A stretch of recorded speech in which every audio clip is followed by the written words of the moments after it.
forgot all of my troubles when I get home. Hello and welcome to the History of Africana Philosophy by Chike Jeffers and Peter Adamson, brought to you with the support of the King's College London Philosophy Department and the LMU in Munich, online at historyofphilosophy.net. Today's episode, Frowning at Fraudacious Fabrications, J.J. Thomas and F.A. Durham. In our last episode on Antenor Firmin, we told the story of the anthropologist Caroline Fleur-Laubin coming to know Firmin's work by chance after a Haitian student brought him up in her classroom. Chance was likewise involved in Chike coming across one of the figures we'll be discussing in this episode. He can no longer remember what it was he was searching for on Google Books when he stumbled across a book from 1892 with the title The Lone Star of Liberia and the subtitle being The Outcome of Reflections on Our Own People. The book's cover page identifies its author, Frederick Alexander Durham, as a law student and a member of Lincoln's Inn, a barrister association in London. As he began to skim the book's contents, Chike discovered that Durham was from Trinidad. Trying to go beyond the book, however, he soon realized that, beyond the fact that Durham was a Trinidadian studying law in London in 1892, there's very little that we know about him. Both Durham and the book that he wrote seem to have been almost completely forgotten. Most scholars of Caribbean thought showed no awareness of his existence. Chike reached out to an expert on 19th century Trinidadian intellectual life and found that even this scholar had never heard of Durham. By making Durham one of the two figures we will discuss in this episode, then, we are even more than usual mining the unexplored riches of Africana philosophy. And as Chike realized when he read The Lone Star of Liberia more carefully, Durham is indeed a priceless find. Among proponents of a return of diasporic Africans to their homeland, he was the only writer to focus particularly on racial oppression in the Caribbean as a rationale. While unique in this respect, he was also a man of his time and place. His writing in the early 1890s self-consciously builds upon the contributions of two other Afro-Caribbean thinkers who had written in the previous decades, especially in the late 1880s, Edward Blyden, whom we've previously discussed, and Durham's fellow Trinidadian John Jacob Thomas. In our episode on Blyden, we identified Christianity, Islam, and the Negro Race, published in 1887, as his most famous work and the one that marked his transformation into a pioneering cultural nationalist. It clearly made an impression on Durham. In the preface of Lone Star of Liberia, he writes that a black reader who has read Blyden's book should already have more than a fair knowledge of the history of his race and fatherland, and expresses the hope that his own book will be found a not unsuitable appendix or supplement to that work. Though Durham presents both Blyden's book and his own as historical works, they are in fact wide-ranging reflections on Africa and its diaspora, looking not just at the history of black people, but at the present-day state of affairs and the future development of the race. If there's one theme that ties together Blyden's various concerns, from the differential impacts of the Abrahamic faiths on Africans to the prospects for progress in Liberia as a republic born of diasporic return, it is his emphasis on the potential for achieving black unity and autonomy in Africa, and Durham takes over this theme. So it makes sense that he should see his book and Blyden's as forming a kind of unified text, and modestly describe his own contribution as a mere supplement to what Blyden had already achieved. As for Durham's other inspiration, J.J. Thomas, he was arguably the most prominent black intellectual based in the English-speaking Caribbean in the 19th century. Born in 1841, very shortly after the end of slavery in the British Empire, he became first a schoolteacher and then a member of the civil service. It was while holding the latter position that he completed his first book, The Theory and Practice of Creole Grammar. This linguistic study reflected the history of Trinidad's colonization. After 3 centuries as a somewhat neglected possession of Spain, Trinidad was opened up to French settlers from elsewhere in the Caribbean beginning in the 1770s. This jump-started the island's development, while also swelling its enslaved population. Then in 1797, Trinidad was captured by the British, and remained a British colony until gaining independence as part of the twin island nation of Trinidad and Tobago in 1962. As a result of this history, During Thomas's lifetime, English was the official language of Trinidad, but French Creole, of the kind that one associates with Haiti and the French islands of Martinique and Guadeloupe, was very commonly spoken. Its influence can still be noticed today, though the use of French Creole as a primary language of communication began to die out by the early 20th century and is now exceedingly rare. This makes Thomas's study of the language, in his Theory and Practice of Creole Grammar, a fascinating time capsule, and makes Thomas himself a pioneering black linguist, like Samuel Ajayi Crowther, whose studies of Yoruba and Igbo we mentioned in episode 55. Thomas makes some philosophically interesting points about the value of such linguistic investigation. He argues that the social forces of law and religion were both hampered by insufficient understanding of patois, as French Creole was commonly called. Less than competent translations from Creole to English were an impediment to the administration of justice. And with regard to religion, Catholic sermons were often delivered in standard French, only vaguely intelligible to the Creole speaker. In both cases, the root of the problem was a prejudice that Creole is nothing but badly pronounced French. Thomas aims to combat this dismissive oversimplification, writing, "Spoken as it is by thousands upon thousands of human beings, to most of whom all other language is unknown, the Creole would have been a singular dialect indeed, if, from its formation up to the present time, it had continued to be a mere jumble of French words, uncouthly pronounced, and at best pervertedly understood. A language spoken and yet inert is an impossibility." Thomas goes on to discuss, in connection with this point, the dynamic formation of new words, a process characterizing Creole as much as any living language. Another service Thomas provided in this book was the collection and translation of proverbs that circulated in Creole. On this point, he arguably anticipated the work of Kwame Gyekye, whose studies of the philosophical content of Akan proverbs we discussed in part 1 of this series on Africana philosophy. Thomas, too, recognizes the special place of proverbs, referring to them as the beautiful sayings which form the ornament of African discourse, and claiming that this fund of wisdom has been the instruction and delight of the Negro race in all ages and stages of its existence. And, as Gyekye would later do, he identifies them as a useful resource for studying the mental habits and capabilities of the people who invent them. He connects the role of proverbs as a form of seeking and disseminating knowledge in his own time to their use in the non-Christian setting of traditional African life.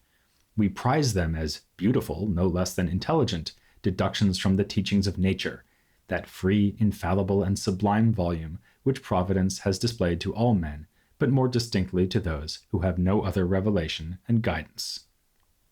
His book, The Theory and Practice of Creole Grammar, brought Thomas significant recognition. On a visit to England in 1873, he was elected a member of the Philological Society of Britain. Back in Trinidad, he continued to hold various positions of importance in the civil service and frequently contributed opinions to newspapers. From the late 1870s onward, however, he was beset by illness that disrupted his career and his literary efforts. He left to spend time in Grenada and hoped to return to England for further research and writing in England, but had to cancel his plans on account of rheumatic paralysis. So he was living in St. George's, the capital of Grenada, at the fateful moment when an Englishman by the name of James Anthony Froude published a book that would inspire Thomas's most famous literary effort. Froude was a prominent intellectual who made his name as a historian of 16th century England. During the 1870s and 1880s, he traveled through the British Empire, visiting South Africa, Australia, New Zealand, and the islands of the Caribbean. This led to 2 books, Oceania, or England and Her Colonies, published in 1886, and The English in the West Indies, or The Bow of Ulysses, published in 1888. Part travelogue, part political theory, these books place great value on the unity of the British Empire. But Froude thinks the empire will be preserved by respecting and empowering those who are British in an ancestral sense. Self-government in places like Australia and Canada seems to him useful for keeping the empire together on a happy and voluntary basis, but it is inappropriate for the Caribbean, where it will inevitably result in the unacceptable consequence of black rule. Envisioning a time when an English governor-general will be found presiding over a black council, delivering the speeches made for him by a black prime minister, Froude shudders and states plainly, No English gentleman would consent to occupy so absurd a situation. Thomas was among those angered by such passages. In response, he published a series of articles in a newspaper called the St. George's Chronicle and Grenada Gazette. These became the first draft of his charmingly titled book, Froudacious, which carried the subtitle West Indian Fables by James Anthony Froude, explained by J. J. Thomas. Thomas completed and published the book in England, which he finally reached in the summer of 1888. By the time Froudacious was published a year later, illness was again getting the better of him, and he died in London in September of 1889, mere weeks after the book's publication. In Froudacious, Thomas says the refutation of Froude is a patriotic duty. Central to his defense of Caribbean self-government is the idea that not just Black West Indians, but West Indians of all racial backgrounds with any sense of fairness and self-respect are agreed on the following principle: that we, the said colonies, being an integral portion of the British Empire, and having in intelligence and every form of civilized progress outgrown the stage of political tutelage, should be accorded some measure of emancipation therefrom. In other words, the time had come for West Indians of all colors, as British subjects, to display their political maturity. Froude's diatribe was therefore not only out of order, but out of date. His views showed no awareness of the passage of time, which Thomas likes to personify with a capital T. Early on, Thomas argues that, from the perspective of Black West Indians, racial hatred, based on the slavery of the past, has become irrelevant. Death, with undiscriminating hand, had gathered in the human harvest of masters and slaves alike, according to the normal laws of nature, while time had been letting down on the stage of our existence drop scene after drop scene of years, to the number of something like 50, which had been curtaining off the tragic incidents of the past from the peaceful activities of the present. Being thus circumstanced, we thought, what rational elements of mutual hatred should now continue to exist in the bosoms of the races? This optimistic perspective on historical memory and race relations underlies many of Thomas's criticisms of Froude. For Froude, the history of the West Indies can be summed up as follows. We have been a ruling power there for 250 years. The whites, whom we planted as our representatives, are drifting into ruin, and they regard England and England's policy as the principal cause of it. The blacks who, in a fit of virtuous benevolence, we emancipated, do not feel that they are particularly obliged to us. They think, if they think at all, that they were ill-treated originally, and have received no more than was due to them. Thomas ably reveals the problems with this picture. He notes that those who experienced emancipation, far from being ungrateful, exhibit a remarkable attachment to the Queen, precisely out of gratitude for their freedom. As for those born free, it's absurd to think anyone should be grateful simply for never having been enslaved. The ideals of those born after emancipation are more ambitious, to look after their own affairs and pursue their highest aspirations, which is precisely what Froude seeks to deny them. Froude's inability to see this shows that his sympathies lie not with these striving black subjects, but with the white planters. Thomas diagnoses in Froude an impotent grudge against the black population, whose activities nevertheless provide a living refutation of the sinister predictions ventured upon generally against their race with frantic recklessness by affrighted slaveholders, of whose ravings Mr. Froude's book is only a diluted echo, out of season and outrageous to the conscience of modern civilization. Among the many who were inspired by Thomas's response to Froude's racism was Frederick Alexander Durham. Durham himself highlights a similarity between Froudacious and his own The Lone Star of Liberia. Like Thomas, Durham is responding to a book by an English writer, William Laird Clowes. While working as a journalist for the London Times, Clowes spent time in the American South and published a series of letters in the Times describing and analyzing the social and political situation there. These were collected and published in 1891 as a book entitled Black America, a Study of the Ex-Slave and His Late Master. Like Froude, Clowes opposed the political empowerment of black people. For him, the mere presence of such people in the United States was an almost insoluble challenge to its democratic system of governance. He expresses the paradox this way: equality between the races is a hopeless dream, yet the whole fabric of American institutions rests upon the assumed equality of its citizens. He mentions proposals to solve the problem by surrendering some or all of the so-called Black Belt of the southern United States to the black population. But this presupposes what Close calls the unjustifiable premise that the Negro is fit for self-government. And whom does he cite as an authority when rejecting this premise? None other than his countryman, James Anthony Froude, and specifically Froude's arguments in The English in the West Indies that Haiti has been a horrific failure, a warning against the granting of self-government to Black West Indians. Sounding much like Thomas, Durham explains in the preface to The Lone Star of Liberia that the aspersions and libels cast on the African race by Mr. W. Laird Close in his Black America impose on me the duty of repelling and refuting the same. Durham does just this over the course of the book, including a whirlwind discussion in Chapter 2 of Intellectual Giants of African Background, going all the way back to such stars of the history of philosophy without any gaps as Augustine, Tertullian, and Origen. When he gets to the modern period, he touches on practically every figure we've covered, or even mentioned in passing during this second part of our series of episodes on Africana philosophy, from Juan Latino, who you may remember from episode 29, all the way up to J.J. Thomas, of whom he writes, "The late Mr. John Jacob Thomas, whom we knew personally, was a grammarian and author. It was his pen that supplied a long-felt want of those who were ignorant of the French Creole patois." Thus, while entering Thomas into the list of intellectual giants, Durham celebrates the theory and practice of Creole grammar as his most significant contribution. But Thomas comes up again at the end of Chapter 5, which Durham closes with a poem that appeared in Froudacity. Thomas treated the poem as a quotation and ascribed it to a West Indian Negro, whom he left anonymous, but at least according to Durham, the poem is by Thomas himself. Durham writes, "The above-quoted lines were written by our late esteemed and distinguished countryman, John Jacob Thomas, author of The Creole Grammar and Froudacity, in a reply to Mr. James Anthony Froude's The English in the West Indies. Mr. Thomas coined it from the historian of Henry VIII's cognomen, Froudacity being synonymous with mendacity.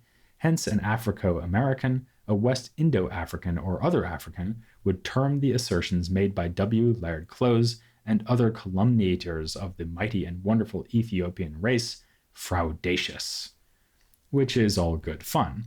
But even putting aside the mistaken repetition in the title of Thomas's book, Froudacity, Durham's etymology of Froudacity might be wrong. The word is often understood to be a portmanteau of Froude's name and audacity, not mendacity. And actually, the term Fraudacious was used before Thomas's book appeared, in a critique of Froude by a white Guyanese writer named Nicholas Darnell Davis, and reportedly prior to that by Australian critics of Froude. For our purposes, though, the main point is that Durham is consciously building upon Thomas's work. In fact, one might have the impression that Durham's relationship with Thomas is similar to the bond of influence and inspiration between Durham and Blyden, or perhaps even stronger and more extensive given that Durham tells us that he knew Thomas personally. But that impression would be wrong. While Durham nowhere openly criticizes Thomas in The Lone Star of Liberia, the book is nevertheless a radical rejection of Thomas's political vision. By contrast, Durham does openly criticize Blyden, yet this serves only to show how ideologically in tune with Blyden he really is. Durham's criticism of Blyden is found in the final chapter of his book, entitled Repatriation and Liberia. Here, Durham lays out his ideas about how people of African descent in the Americas can overcome their oppression. For all his sharp criticisms of Close, he agrees with Close that the only way to solve the problem of racial strife in the United States is for African Americans to be supported in emigrating to Africa. Of course, given his skepticism as to whether Black people are capable of self-government, Close could only picture African Americans flourishing in Africa if they were under British rule. They would be happy subjects there, as he imagines Black people in the Caribbean to be happy under British colonial dominion. For Durham, by contrast, the whole point of going to Africa is the attainment of true and complete independence. Thus, he arrives at his radical position. We propose to send all Africans who are living out of Africa and who are willing to go to the independent Republic of Liberia. This is the country all Africans, except the Haitians, should go to. The title of Durham's book evokes Liberia's flag, which resembles the flag of the United States but with only one star. But at a more metaphorical level, the title Lone Star of Liberia indicates that Liberia is a beacon that should attract all Black people back toward Africa. The only exception is the Haitians, who can already boast of living in an independent Black republic. It is in this context that Durham uses honest and well-meaning men like Liberian Professor Blyden will sometimes say things which on second thoughts they would not say. Blyden was, of course, a champion of emigration to Liberia, but sometimes cast a wider net. In 1891, the same year that Close's book was published, Blyden delivered a lecture in Lagos, in present-day Nigeria, in which he encouraged his audience to imagine the result of 100,000 Negroes from America settled in the Yoruba country, with their knowledge of and practice in the use not only of implements of peace, but of the instruments of war. This is what Durham criticizes. He admonishes, what we think a distinguished and talented man like Liberian Blyden should imagine, or rather work for, is the unity and concentration of the Ethiopian race, at least the English-speaking portion of it. We do not want a man who will scatter, but one who will unite the already scattered race. Let a talented man like Liberian Blyden unite the Ethiopian race in Liberia. What Durham aims for here is, we might say, to out-Blyden Blyden himself. He seeks to push Blyden's emigrationism to its logical conclusion, which turns out to involve single-minded dedication to the growth of Liberia. To say that his vision for Liberia is an expansionist one would be a gross understatement. It is precisely because Haiti is geographically bound, being just a part of an island, that it cannot be the place to which Black emigrants flock. By contrast, Durham thinks it is not only possible, but absolutely essential that Liberia should be reinforced, consolidated, and extended. Given Durham's adamant opposition to division among Africans, one gets the impression that he would find it quite satisfactory if the borders of Liberia were to expand until they contained within them all of Africa. This vision of independence through emigration to Liberia puts Durham completely at odds with Thomas. Durham, unlike Thomas, sees no value in Black West Indians remaining and being acknowledged as an integral portion of the British Empire. In response to the kind of aspiration toward self-government defended in Froudacious, Durham responds, does the African subject of the British Empire desire home rule? There is Liberia. She enjoys independence. At one point, he speaks very directly to Afro-Trinidadians, referring by name to towns and villages in various parts of the island and imploring inhabitants to seek a better life in Liberia instead. Thomas and Durham thus adopt very different agendas for Black people in Trinidad and the rest of the Caribbean. Yet Durham avoids making this deep disagreement explicit when he speaks of Thomas, perhaps because, with Thomas already dead and gone, there could be no fruitful debate between them. But what happened to Durham? When did he die? Or, more pertinently, where did he die? We know he hailed from Trinidad and spent time in England, where he wrote his book, but did he follow his own advice and end up in Liberia? To our knowledge, the only published work with information about Durham's life is Marika Sherwood's biography of Henry Sylvester Williams, another important Afro-Trinidadian. Williams is often cited as a founder of Pan-Africanism, despite following in the footsteps of others with a strong claim to this title, like Paul Cuffey and Martin Delaney. This is because he organized the first ever Pan-African Conference in London in 1900, thereby giving the movement its name. A few years before this, he created an organization called the African Association, and Sherwood's book reveals that Durham was involved, along with two brothers of his. Durham, both of these brothers, and Williams were all Trinidadians who studied law in London. But unlike his brothers and other figures we'll be discussing soon, such as Anna Julia Cooper and W.E.B. Du Bois, Durham does not appear on Sherwood's list of attendees at the Pan-African Conference. So where was he? We can't say for sure, but a scholar named Peter Fraser has found a record of Durham in the Gold Coast, or present-day Ghana, in 1915. So Durham was indeed true to his principles. He did go to Africa. Perhaps he even spent time in Liberia before ending up in the Gold Coast. It's nice that we haven't completely lost track of him in his final years, and even nicer that this mostly lost voice of 19th century Africana thought should finally get the attention he deserves. But we need to avoid making much bigger omissions too. We've been focusing on developments in North America, the Caribbean, Europe, and of course Africa itself. But we mustn't leave out the nation which had the largest slave population in the so-called New World, lest our claim to be covering Africana philosophy without any gaps be accused of being, as J.J. Thomas might have put it, fraudulent. So join us on a trip to Brazil, next time here on the History of Africana Philosophy. I'm gonna tell God all of my troubles.